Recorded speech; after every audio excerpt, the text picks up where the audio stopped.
is in their own culture, completely still in their own culture, but they do have in school to learn all these kind of like doctrines about like, you know, communist histories and country, and their people are somehow completely deleted. And that was what happened with the Khmer Krom, because they're hanging like grim death on their culture, and that's what I like to see when I was in the Mekong River Delta. Wherever you go, the people have, everyone I spoke to has at least been for 4 years in prison. I'm talking elders, I'm talking community leaders, people where you talk to them and you realize they're noble people. They have a very good way to speak, they have a very good way to see how they are respected in their community. They're very careful, they're very spiritual. I mean, Buddhists are by nature, by the religion, everything is beautiful.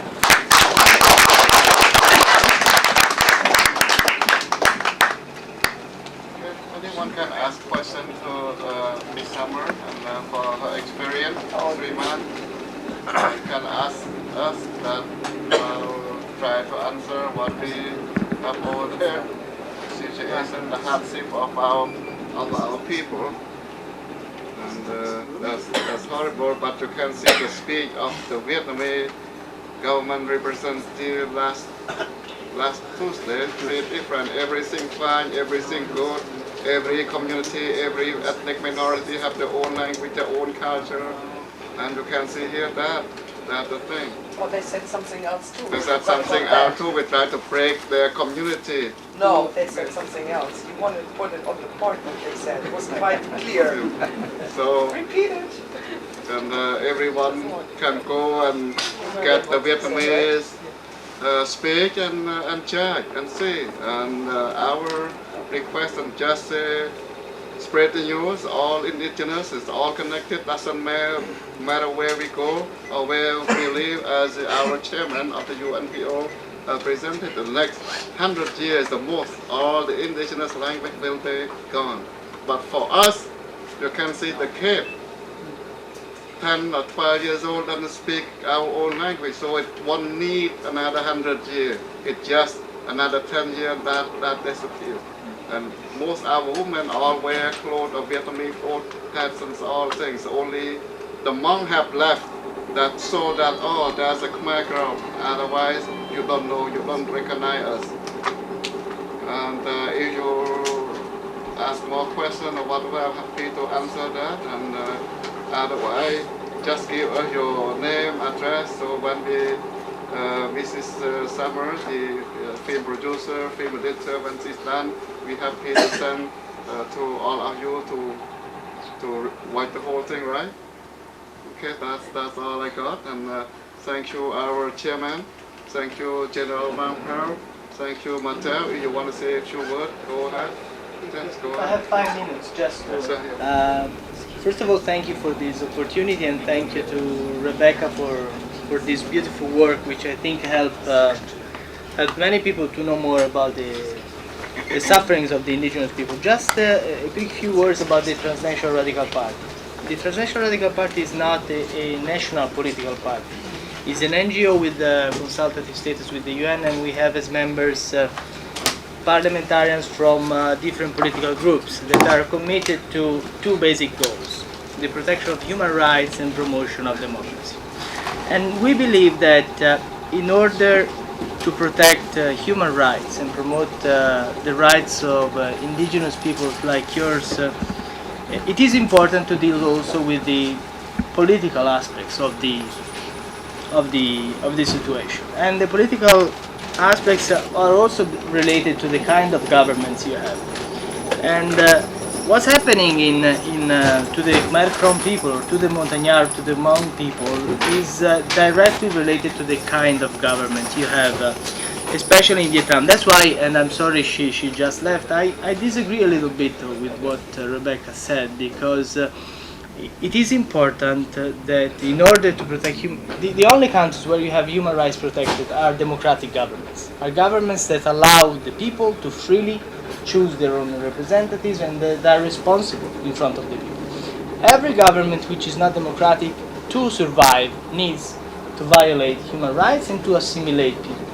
And the denial of the right to language, to freedom of religion, to cultural identity, is part of the need of the Vietnamese government to survive, because they need to have their own people submissive and not able to express themselves. So what we have been trying to do with the consultative status of the UN has been to give the right to speak to representatives of different groups, the Montagnards, but also the Khmer, Krom, and other groups in the Vietnamese Buddhists, for example, which are not recognized by the Vietnamese government, to address the United Nations, to let them know that there is a big part of the population, of the Vietnamese population, which is not allowed to express themselves freely in Vietnam and needs the support of the international community, starting with the United Nations, because Vietnam has obligations, has ratified international treaties that oblige it to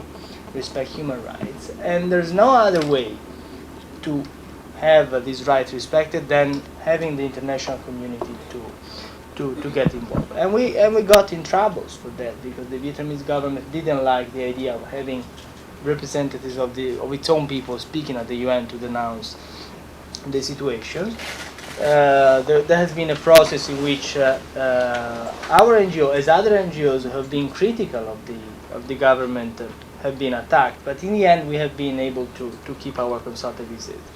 What we believe is necessary is to unite all the people, whatever is their political ground, both from the right or the left, all over the world, that believe that democracy and human rights are basic premises to have human rights respected, to be more present at the United Nations, inside the European Union, because unless the voice of politicians gets involved together with NGOs on these issues, there's no way that these governments are gonna change this mind. We have some members now. There's a good news. We have a member of the TRP who has been nominated as a minister in Italy in the new government, Emma Bonino. She has been appointed Minister for European Affairs and Foreign Trade, so I'm sure she will play a role also in this. In Cambodia, we have some members of the opposition.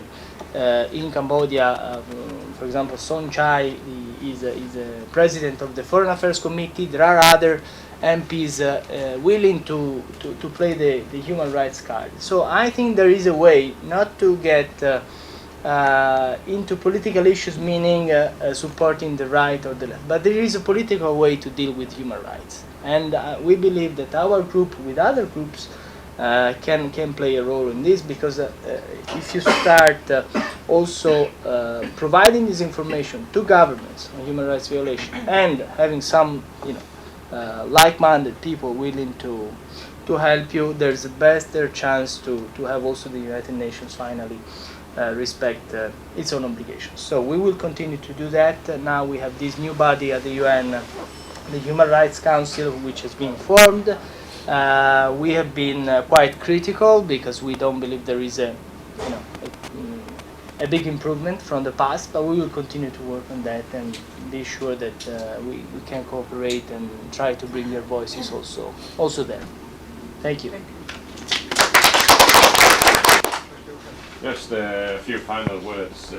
I have a tendency to disagree with you a little bit on the account of the situation in democratic countries. It's not a guarantee that human rights will be looked after in a proper way. True. That's true. And in Europe today we have about 120 small languages that are struggling to survive, and they are not actually doing very well in the environment being how democratic. As far as a language is concerned, the scholars say that when is a language dead, and they say it's dead when the young people stop to learn it. That is when only the old people are left. So we have a situation where we can say, okay, let's the political process work, but we have only 100 years to save maybe 5,000 languages that are in the balance this century. So how do we go about getting some results before it's too late? The scholars, some say 50%, others say 95% of the language will be gone by the end of this century. That means that we, by the end of this century, will have 300 languages left. And of course, we like to see the political process work the way it works and solve the problems politically. But do we have the time? Let's face it, I have lived already almost 2/3 of 100 years, and I'm not an old guy, you know, but I mean 100 years is not a lot of time. So somehow I would say I'd like to thank the Transnational Radical Party for supporting the UNPO, which you have done for the last couple of 3 or 4 years, Yes. and it's been a great help. Maybe we wouldn't have survived if it hadn't been for the support that you have given. But I also like to say that the support we are getting from the Khmer Krom has been fantastic. You are one of the UNPO's most enthusiastic members. You are there all the time. You are on our back all the time. You are asking for us to perform all the time. You're one of our better members, and the support we are getting from you is tremendous, and we appreciate it. As far as I can say on behalf of the members being elected as a as a chairman of the General Assembly. So thank you so much for your support, and I hope that we can work in the future. And by the way, let's save languages. That is the most important thing. They take away a language, they take away a soul. I only want to add something at what the chairperson did already. I think the first time we met each other was in Estonia. And I was also one of the members who pushed and agreed for your membership. Yes. And until now, I think Göran said the good word that's needed. It's very important for UNPO members to be a good member. What does it mean, good member? Being a member of a platform where a lot of members from all over the world are gathered with one point only: to be heard, to want to be seen, to want to be understanding. So if you are a good member, that means you explore that wherever you are. And I see that also with the Khmer. But when I'm a good member too, as colleague, I talk about the Khmer when I'm somewhere else. Because all of us, we have the same problem. We are overruled by governments that won't allow us to survive and won't allow us to be as we are, a human being. A human being who has the right to live, to keep the culture, to keep the language, to keep the identity. And I want to add a little bit to my friend also of the National Radical Party. We have to put some pressure also to governments for the democratization process.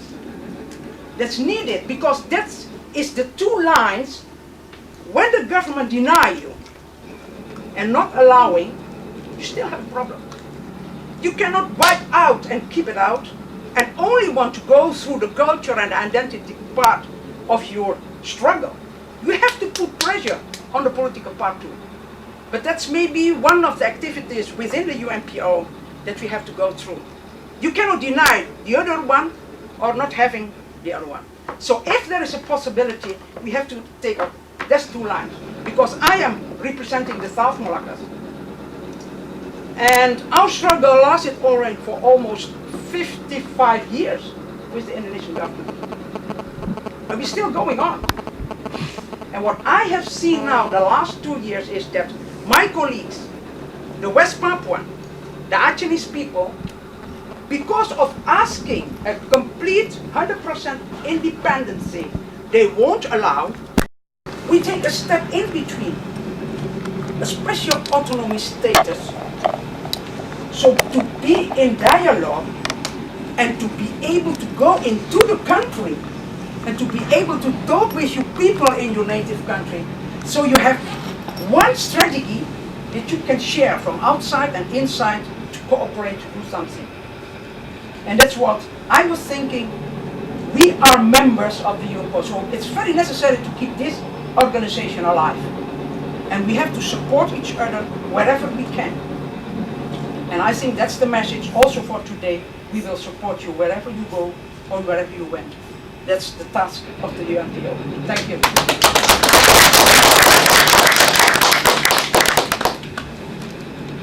Okay, I think we should wrap up. Yeah. And my Crown Federation will stay the whole week until next Friday. And if anyone of you, the young lady, can ask us or we can contact you. And if you want the film, we will send to you so you can, watch the whole scene.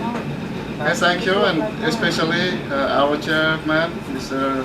Hansen, and our Khmer Krom will know and will bring you to Philadelphia, see more Khmer Krom and see our temple. Thank you for participating today. Thank you, Frida, our friend, my friend. Go back to the UN now.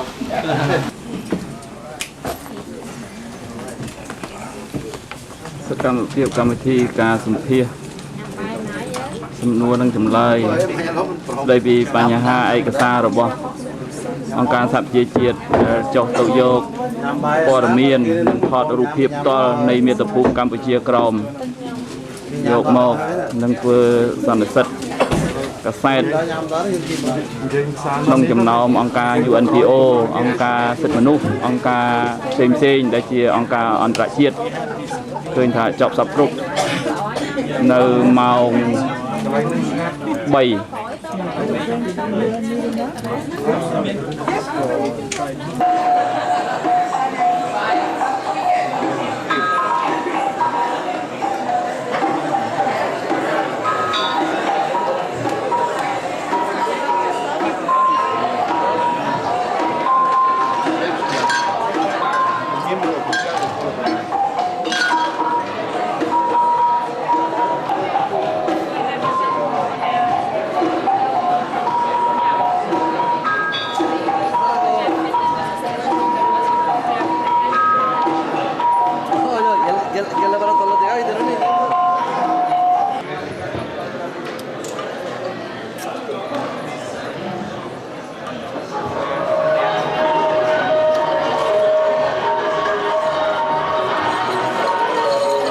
Not my language. I tried my best to pronounce it as well as I can, but the instructor of the group will come out and she'll give it just a bit of background on what the music is about. So please welcome them, this beautiful group from the Khmer Krom Federation.